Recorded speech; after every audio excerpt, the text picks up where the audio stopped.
Ayun mga guys, magandang araw sa inyong lahat. Magandang mapagpalang araw sa inyo.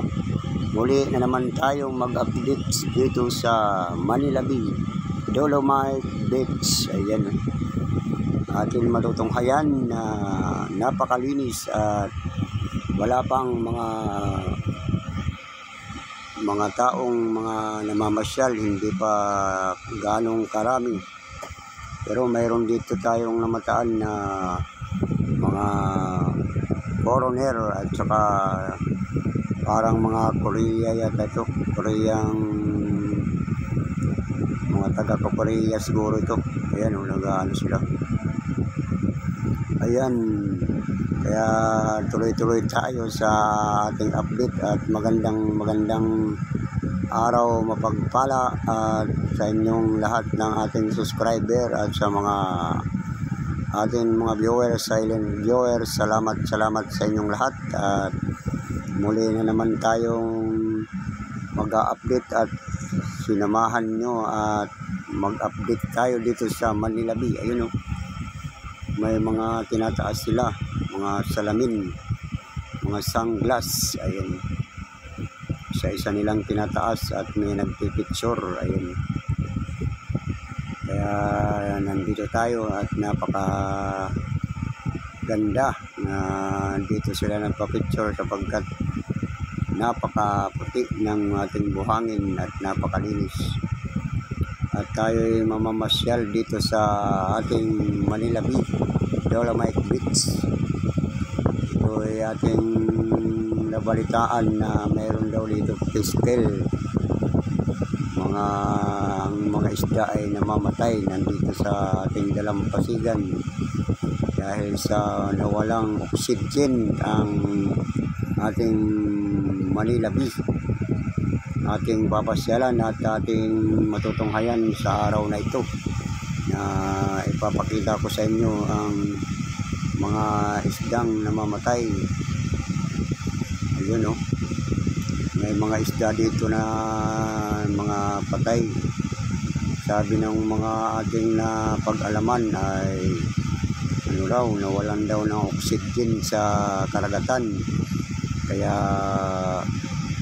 dito na ating matutunghayan na maraming mga namatay dito sa tabi ng dalampasigan na isda.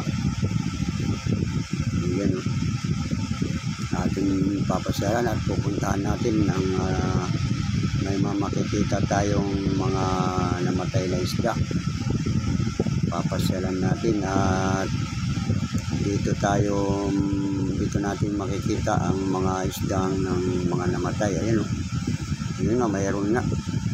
Ayan, yung mga puti. Ayan, mga lulutang na isda at ating tunghayan ngayong araw na ito. Dahil sabi ng mga ating napag-alaman ay nawalan daw ng oxygen ang ilalim ng karagatan natin. Kaya ayan, may mga tumabing mga isdang namatay. Ayan, yung mga namumuti na yan isda. Ayan, mga hindi natin kilalang mga isda, kung basta malalaki na rin, hindi siya masyadong kaliitan, hindi rin malaki. Kaya ayun, parang bangus ba yan o parang bangus na itsurang bangus siya at saka mga itsurang tilapia. Iba't ibang isda ang mga natin makikita dito sa dalampasigan.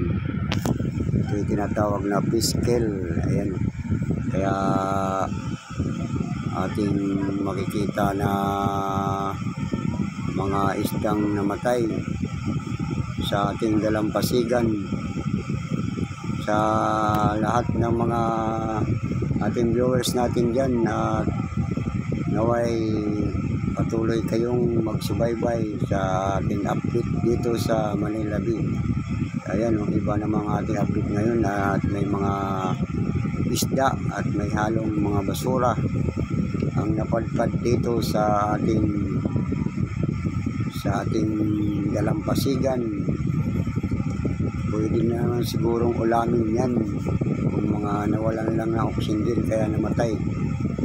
Kaya lang bawal natin kainin muna yan kasi pinagbabawal pa at ilalagay nila sa ano yan. Ayun o, ang dami yung mga namumuti na yan, isda yan, mga isdang mga namatay dahil sa kumbaga tawagin nalunod sila kasi walang oxygen ng ating dagat kasi sa sobrang init na biglang umulan, biglang lumamig ang panahon kaya nanibago sila sa panahon kaya ito ayan ang nangyari sa kanila at itong maraming mga namatay na isda, may mga parang tilapia, sari-saring isda dito mga guys ang ating matunghayan na mga namatay dito sa ating dalampasigan. Kaya ayun,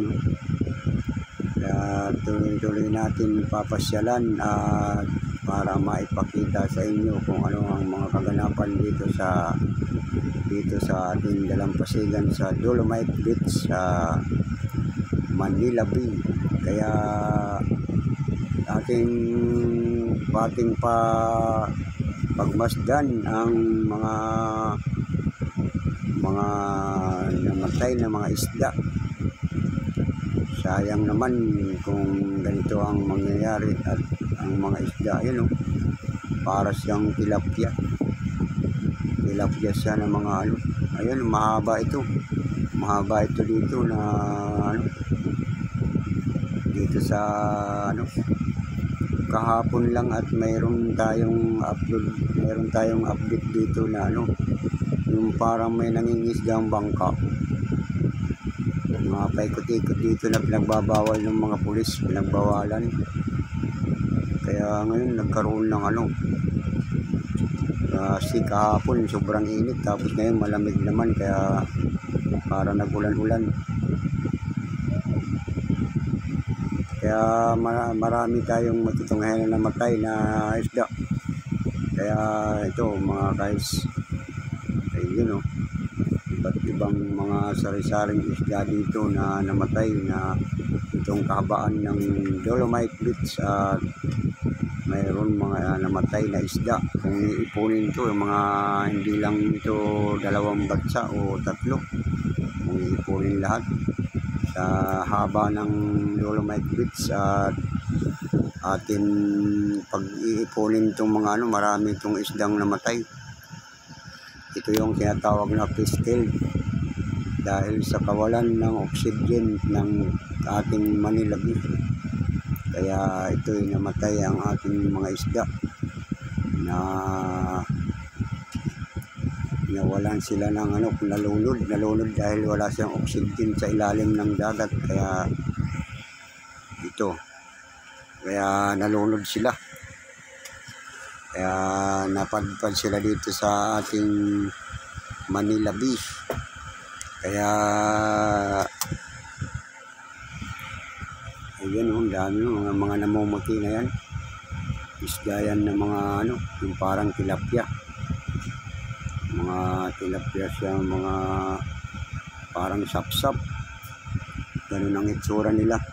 Kaya ating matutunghayan ngayon at sana ay hindi na dumami ang mga namamatay na isda.